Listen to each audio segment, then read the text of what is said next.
Hello everyone. Today, myself Priyanka Mishra is here with a new chapter, The Three Orders, where we are going to read about the three different social sections of Europe in the medieval period. Among that, the first one is the clergy, also known as the churchmen. So, who were the churchmen? The churchmen were the people who were related to the church, like the bishops, the priests, the monks, and the nuns. As you can see, the church was a powerful institution. The Pope, the head of the Catholic Church, lived in Rome. Bishops were religious nobility. The church played a major role in influencing the medieval European society. They collected the tithe, that was a tax, from the peasants. Some Christians chose to live in isolation in abbeys.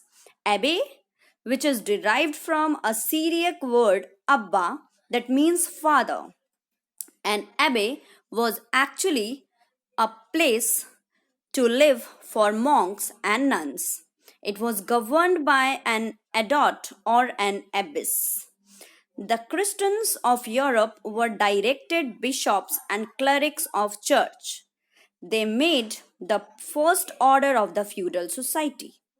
Above these bishops and clerics was the head of the Western Church, the Pope who lived in Rome. The Catholic Church was the most dominant body which did not depend on the king. The church had its own laws, own land granted by the king, and he collected taxes. Then comes the second order, the nobility.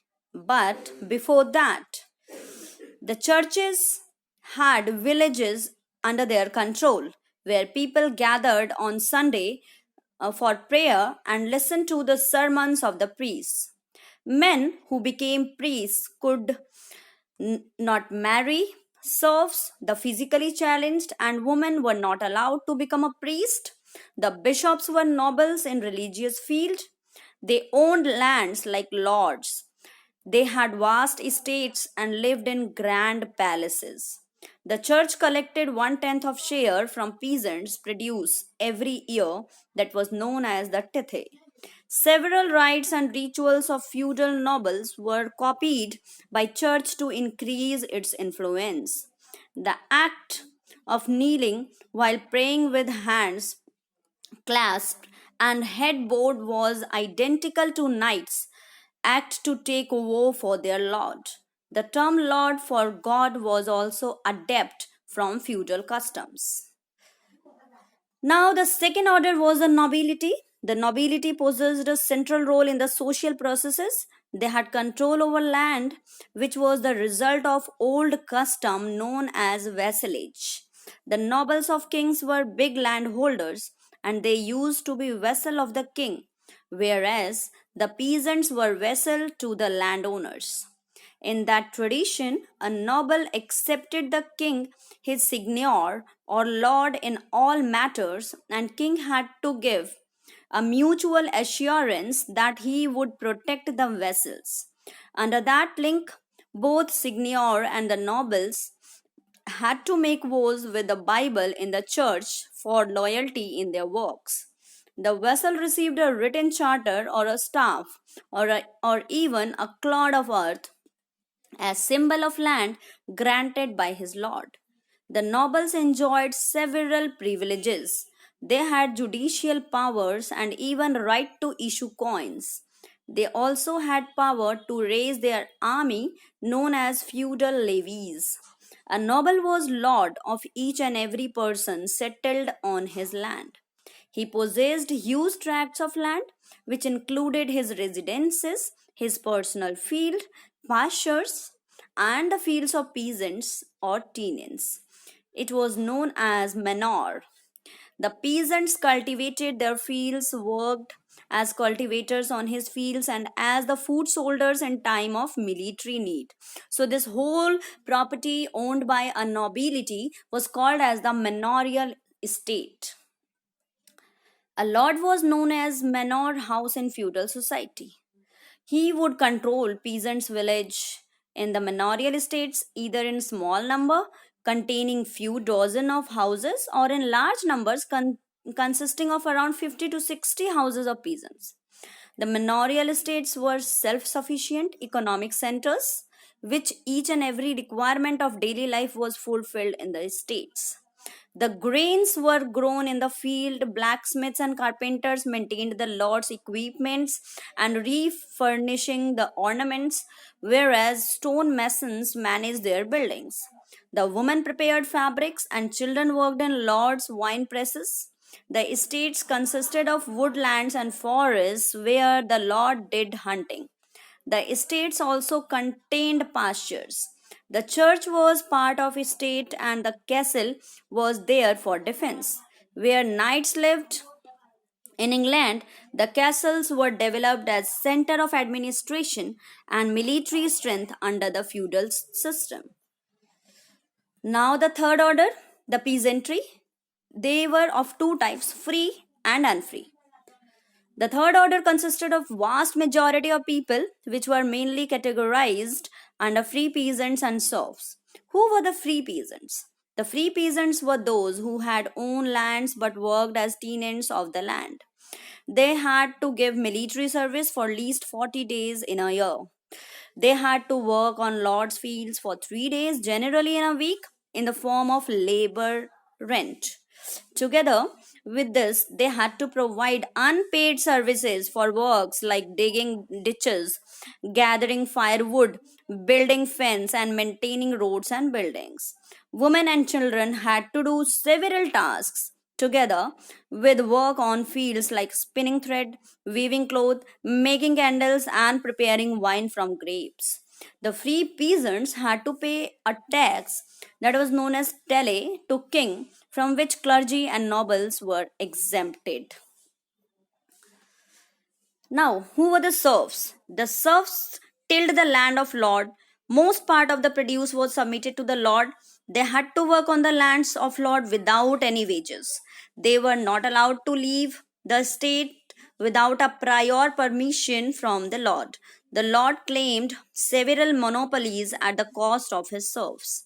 Serfs could use only Lord's flour mill, his oven to bake their bread, and his wine presses to distill wine and beer. The Lord decided whom a serf should marry or might give the blessings to the serf's choice but on a payment of a fee. Now, rise of fourth order. Apart from these three orders, with the passage of time, a new order also um, grew in the European society. New towns and townspeople were that fourth order. Expansion in agriculture was accompanied by growth in three related areas: population, trade, and towns. The towns of the Roman Empire had become deserted and ruined after its fall. But from the 11th century, as agriculture increased and became able to sustain higher levels of population, towns began to grow again. Towns offered the prospect of paid work and freedom from the Lord's control for young people from peasant families. The bigger towns had populations of about 30,000. They could be said to have formed a fourth order. What was guild? The basis of economic organization was the guild. Each craft or industry was organized into a guild, an association which controlled the quality of the product, its price, and its sale. The guild hall was a feature of every town. It was a building for ceremonial functions and where the heads of all the guilds met formally. Rise of the fourth order. New towns and townspeople offered the prospect of paid work and freedom from the lord's control. For young people from peasant families, the bigger towns had populations of about 30,000. They could be said to have formed a fourth order in the medieval European society.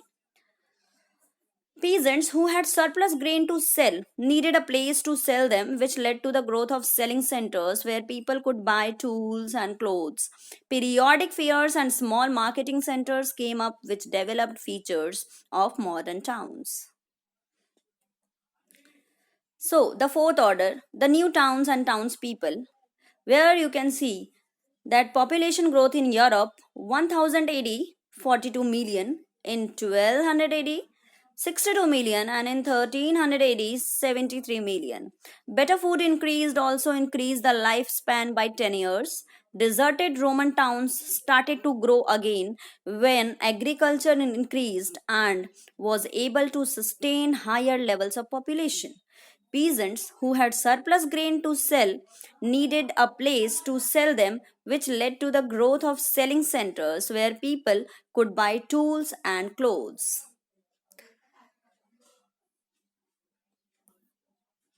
So, this is the end of the rise of all new order became known as the fourth order.